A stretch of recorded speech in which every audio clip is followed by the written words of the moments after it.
Hey, welcome everybody. This is Jonathan Tripp. Welcome to another episode of Talk Social News. This is episode 28. Today we're going to be talking about is more content is more content the answer to more engagement?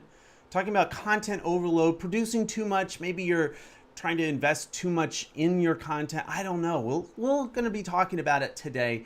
In addition to that, we're also going to be talking about a couple of what I think are some really important things today on with the social media and what is going on, particularly in Facebook Messenger app, and some ads and things like this, and what's going on in Facebook groups, some trends that I've been seeing, what's going on.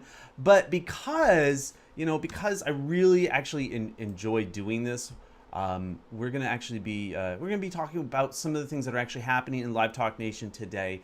But if you would you do me a favor? Now that you're actually watching this, would you please just share this out? If you're watching on the replay, though, please leave a comment. But even a share then, I'd really appreciate it. But guys, I will see you in just about 30 seconds.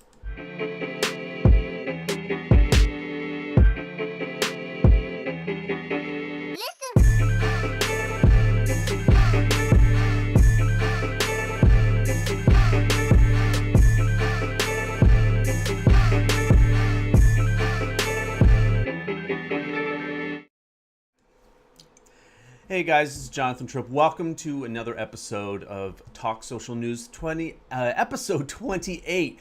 Today we are going to be talking about is more content the answer to more engagement?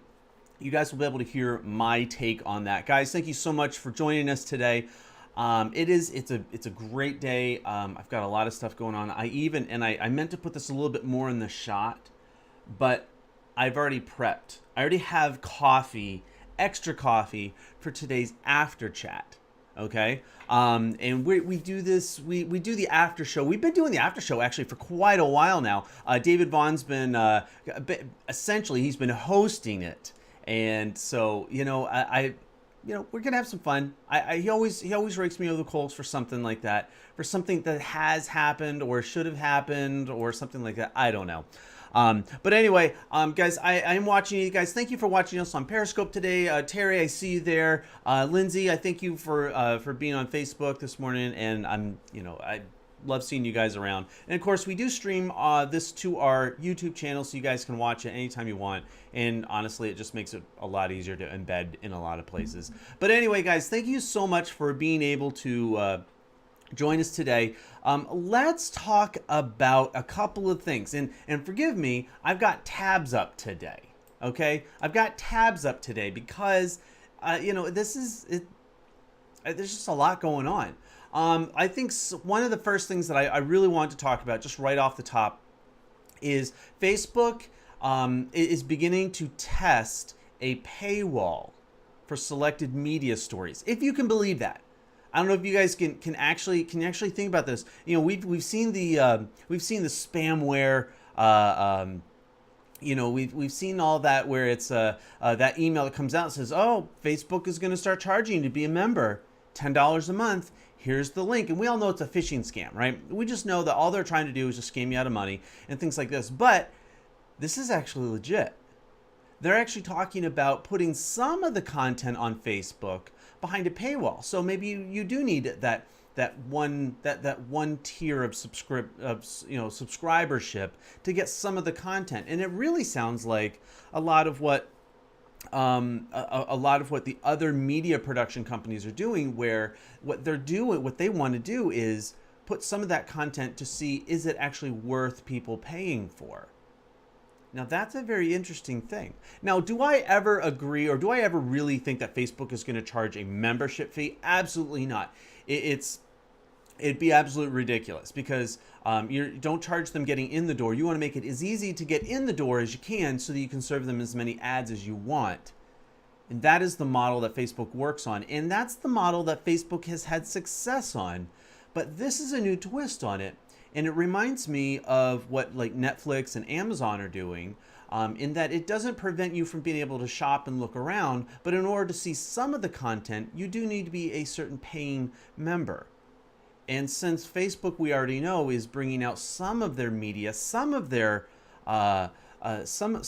content as exclusive to that to the platform, it only actually makes sense for a lot of those things. And so I kind of like to see what they actually think that they're going to be doing. But now let's kind of a little twist here, because we know that Facebook really is all about monetization.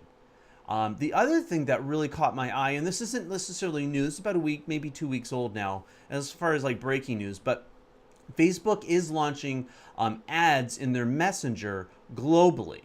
Now, this is something that's interesting, that we've kind of been waiting for this to happen. We've known this is going to be happening for a little bit, okay? But what the difference is that now they didn't just release it in a very small market, this is now happening globally, okay, for businesses all over the place, okay, and that doesn't, they have tested it in Australia and Thailand and things like this previously, but what about now using Facebook's WhatsApp and their Messenger platform? And I mean that's what, a billion and a half people right there that have access, or that have registered as a user. But now if they start placing ads in the home tab, and if you guys aren't on Messenger, be there. Like it's a great tool to use. So now they've got us hooked on it, and now they're going to serve us ads in there. And we did know that this was coming. We knew that it was something that was going to happen. It was just a question of when. All right. And I think it's worth mentioning, I think it's worth noting that is the case, that it's going to be rolling out. But I want you to think of it like this, right? A lot of people are scared. They're like, oh man, another big brother move. Facebook is pushing it down. Now, if you're a business, I want you to think of it in terms of this. How much better is it to serve an ad on an app that people actually use in this capacity? Now, we don't use it this way right now because the feature isn't there. But honestly, if I was able to surf through and go, hey, what are some of the things that are happening? And I knew that all I had to do was just go into my Messenger app. That might actually be a really great little twist. I connect with my audience better. We already know that chatbots are making a big impact, and some of them are annoying. Yes, and then we opt out of them. But if what we're doing is we're using the app as a better way to connect, then it only makes sense. So what we see is that mobile devices are becoming the primary, or the preferred rather, way that people want to experience the content. They want to experience the ads. They want to make sure that that's how they're connecting, because we already know that a third of all the clicks for instant articles are basically already on Facebook platform. So when you see an article and you click, about a third of those articles are actually hosted on Facebook, and that's a real testament to seeing how Facebook is actually changing the way that it's going to be dealing with and handling a lot of their content. Okay, so going forward now, keep it within the space, and I say that because another thing that Facebook is doing is that they're testing and they're expanding their live functionality to include their Oculus. Imagine being able to go live from your VR.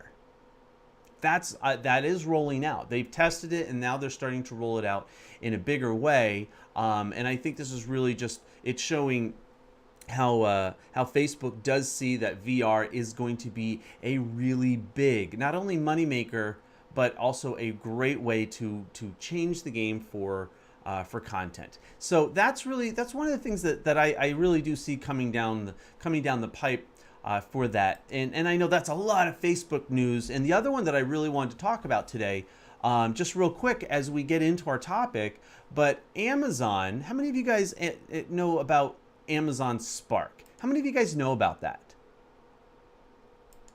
Right? So what Amazon has done is that they've been testing, and they've launched it, and I think this was about 2-3. It was earlier this week. What they're doing today, they're launching Amazon Spark with the Story app, or a shoppable photos. Think Instagram, okay? And what this really is meant to do, and it says Instagram, but I am actually thinking, I'm almost envisioning in the longer run, something more like, almost like Pinterest. But the whole idea is that it's a scrolling storyline so that you get to know products better. And all of a sudden now, this actually really starts to look kind of cool. And in Instagram and now Amazon is actually starting to get to the point where they realize that it's not just about seeing how many products they can fit on your page, but how many products that how can they make their products interesting in a storytelling setting, which is something that we've been doing and saying, at least within the social and within the marketing world. We know hands down this is the better way to go. This is the way we know. We experience things, and that's the way it is. So anyway, Amazon launching Spark as an app. I'm actually going to keep looking out for it. Let's see here. What else we talked about? We talked about Facebook, and they're testing the paywall for certain and selected media stories and media content. Let's see here. Then we also talked about Facebook Live and the Messenger. And so, guys, I actually see a lot of these things that it's really becoming a centralized part for Facebook, as I think they're really actually leading the way in how we're starting to use a lot of the media. And I say this because there's now 2 billion users. So having said that, guys, I actually want to get into what our main show is going to be about today. I think there's going to be, I think we can actually get right into it now. So let's just talk about, is more content the answer for more engagement? Is this really the way that we should go? And so here's the premise of this argument. Here's the premise of the argument. The more content you make, the more chances you have to engage with your audience, albeit clients, friends, potential audience members if you're just doing a show. Who knows? All right. So here's the thing. And before I get into it, guys, I do want to say a couple of things. Thank you to everybody that has been watching us. And if you guys are watching now in Live Talk Nation, let me know if that's how you found it, or if you found it on my page. No, I mean, I don't, this is more of just like hey, did you guys actually watch this from the page? Or are you actually watching this from when you found it through Live Talk Nation? And by the way, if you would you give this out kindly? Would you kindly give this out a share? And by the way, I do see you, Stephanie. I see you, Jen. Jen's actually here. Wow. Chris Ballard, Lindsay. Great to see you. Thank you for being here. And who else? I know there's a couple. Alfredo and Pat. Thank you guys. I really appreciate you guys being there. Today's show, we are, as it says, we are powered by a number of tech partners. You know, I know you guys see like Wirecast, but Switchboard really does actually make life a lot easier. And I love telling people about Switchboard.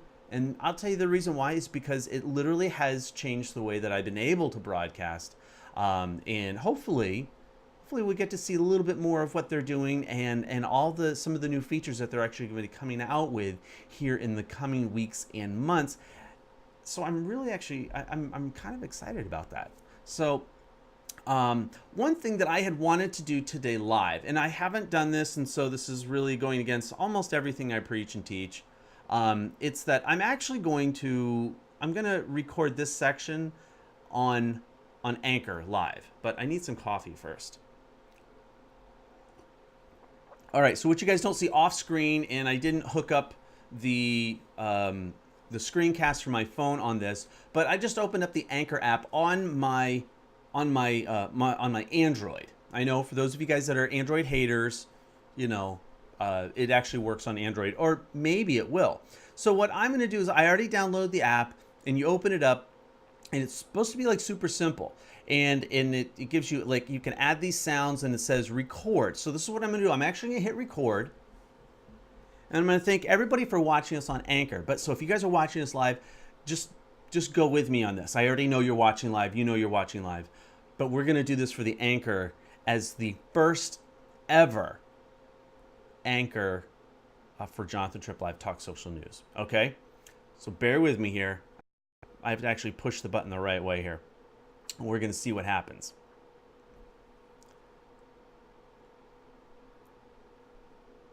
Oh, and I have to hold it. Okay, so hold on. Done. We're going to click this. Are you sure? Yes. Got to add this. There we go. Now I'm able to get into this. All right. Thank you, guys. My name is Jonathan Tripp. This recording is for Anchor, although I'm actually recording this live for our live regular show. Guys, our topic is creating more content the answer to more engagement? If you guys haven't already, make sure you guys go over to jonathantripp.live and you can check out more of the content that I've been recording today live on the show. But I just want to ask a quick question, rather. Do you ever feel frustrated not producing enough content? I can tell you honestly, firsthand, you are not alone. You're not the only person in the world that has ever felt like that. Where it feels like every day you have to come up with new content, brand new ideas.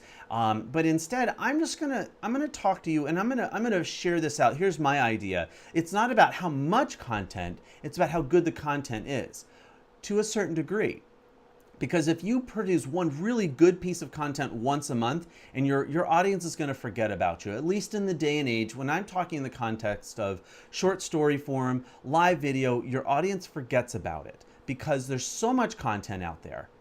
But it doesn't mean that you have to produce a brand new everything every day all the time, because then we get into content overload. So what is really the balance? And today I'm going to be talking a little bit more about that live on the show. So go over to jonathantripp.live. And you guys will be able to catch it there. And I can't wait to see you guys there. Thank you. And how do you like that? Add a caption. I'm just going to add. I'm just putting it on the station. Guys, so we have short-term memory. Yes, you do. Hey, Clint, it's good to see you. And I know Jessica was watching too for a minute. Okay, so that was I'm doing a little checkoff. That was a minute and a half of this. So, and by the way, David Vaughn, thank you for joining us on Periscope today. I can't wait for our after show today. Okay, so guys, so seriously, I do want to actually really address this topic. This has been something that I have had and watched a number of people really, they ebb and flow through this. And the real problem is this, okay? The real problem is that what happens is that when we start to get into content creation, the concept is, if enough is good, more is better. And you guys have heard me say this before, because I do say it jokingly.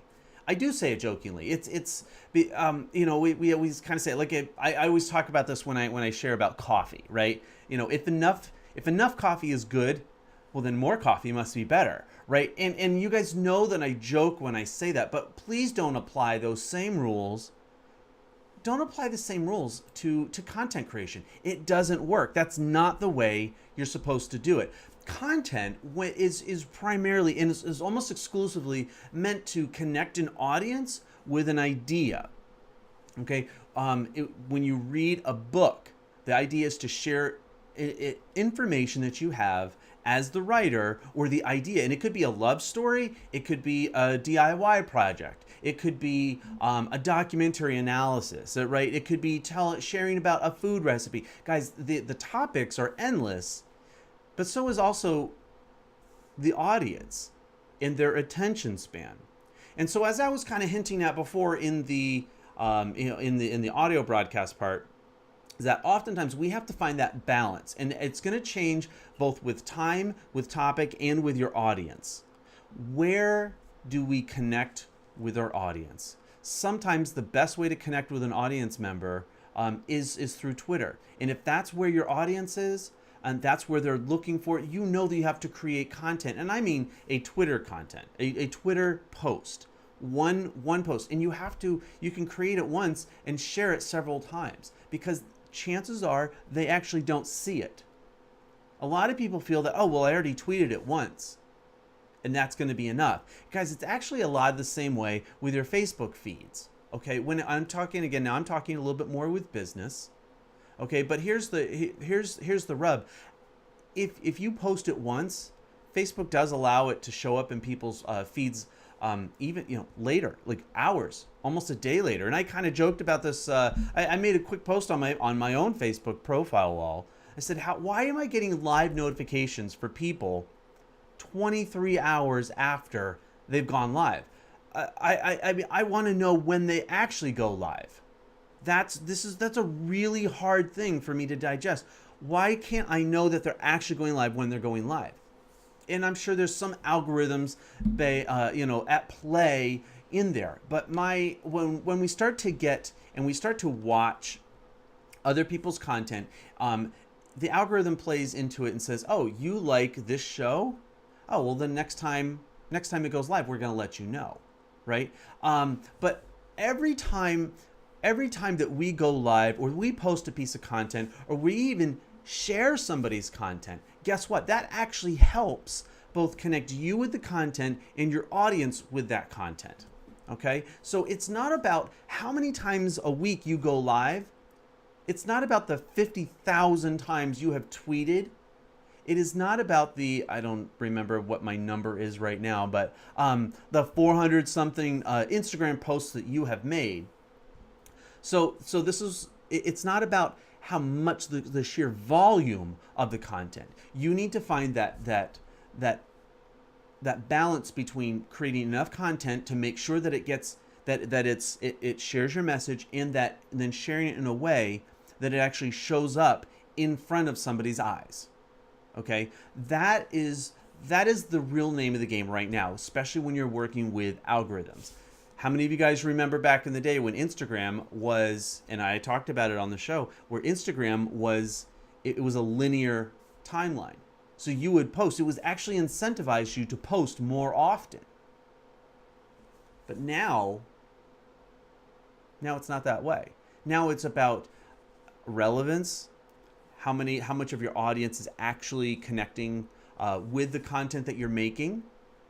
How many are they actually liking? Are they commenting? Are you commenting back? And again, so all of these different things put together means that you need to create content enough so that you're creating something that's insightful, that's informative, that's well produced. Doing things off the cuff helps boost and helps connect audience members maybe in a more personal way. I don't know, how many of you guys actually have or use your personality as part of your business? That's one of the connecting, that's one of the advertising factors. How many of you guys actually do that? Or is it really all just branded, logoed stuff, very, very formal, very, very, what's that word? It's very, very, very, very stiff, where everything has to be just fine. It reminds me of that. How many of you guys remember that broadcast of the BBC guy and his kid comes in through the door and then the mom frantically rushes in after? Oh my goodness, it was hilarious. And the reason why it was so funny is because it's actually it's posing this, everything has to be perfect and right in line, and then all of a sudden chaos of life comes in and totally disrupts the entire thing. I love that mainly because of how we expect the interviews, we expect certain things to run a certain way, and then when they don't, oh my goodness, now it's off, and all of a sudden now it's everything that we're afraid is going to happen. But guess what? I'm going to tell you right now, I can't tell you how many times I've had family members or phone calls or somebody going by talking really loudly, or at least it feels really loudly when I'm trying to do a live broadcast, right? But it's those personal things. I've even tried to put my coffee mug down and it was on something and I spilled the coffee. I know, right? But it's those little things. How do you roll with it? How do you tell your story? How do you share it? And I'm going to tell you that your audience members, they don't always love perfection. If you stumble over the words, if you're doing a little bit of a transition, and I'm talking about mainly when you're watching something live, like this show. And by the way, guys, thank you so much for watching today. I really do appreciate it. But if you're watching a show like this, any show, whether it's live and produced kind of like this show is produced, or if it's in a more camera on your mobile tripod and you're just kind of sipping, sipping wine by the pool or something like that, right? Where it's a lot more informal. Guys, people love to see how you interact with things. They love to see what you're doing in the moment, because that actually connects. So when we start to get into these other aspects of what kind of content you should be posting, I'm going to tell you right now, Twitter, share more content, not necessarily produce more content, share more content. Instagram, post it and keep engaging throughout the day. It's absolutely essential for it. Facebook, post it, share it, engage with other people's content, because the more you do that, the more people are actually going to see what you're doing. And that is a great way to kind of life hack these different platforms. And everyone's a little bit different, and it's just about finding that thing that works for your content. So don't be afraid. Try something out. If you're really struggling and you're like, John, I have no idea what to do or how to do it, I mean this very sincerely, reach out to me. You can do it here on Facebook or on Twitter or wherever. Say, John, please help me out. I'm really struggling with it. We can actually talk with it very specifically about what the different aspects, what the different dynamics for your business, or for your, even just not necessarily for your business, maybe just for your content. What would actually work to help share out your content? Because there are some general rules, but then it's actually knowing how to apply them in your specific situation. And it does make a big difference, because you can go from getting 8 likes to getting 80 likes, to getting 1 click through to getting 10 click throughs. And it really does make the big difference when you know what kind of content and how much to put out there. So guys, having said that, let me put this just even as kind of like one of those nice little recap stories, right?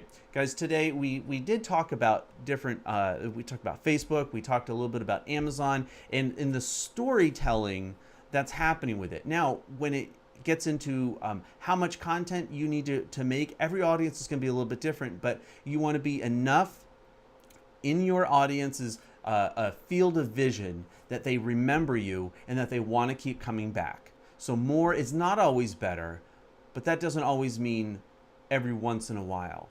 Find what works for your audience, test it out, play. You might get it wrong, you might fail a little bit, but it will work. So guys, having said that, thank you guys for joining us today for another episode. Somehow we've made it through another episode of Talk Social News. Today we are actually going to be doing an after chat, and I'm sure that somebody has put the link in the comments. If you didn't, put it again, and I don't know, if somebody's around, I'll see if I can pin it too. But here's the thing. Yeah, guys, join us today. We're going to be, I think David broadcasts this through BeLive. It might actually kind of be funny today, or it may actually be really painful. I have no idea how today's show is going to be. So having said that, guys, I really appreciate. Thank you guys for joining. If you haven't already, make sure, would you guys just subscribe to my email list? You can go over to jonathantripp.live and just click on the join button. It pops up. It's just an email list. And this is another way that we get to connect for all kind of some of the fun things we've got going on. I will be going live in the group a little bit later on today with some of the extra announcements that are happening just inside of Live Talk Nation. That is our Facebook group. You guys can join us there. Having said that, guys, thanks everybody for joining us. I'm really glad to see you guys. So having said that, I'm out. How about this? I think here. Let me. You know what? I forgot. I've got some of this.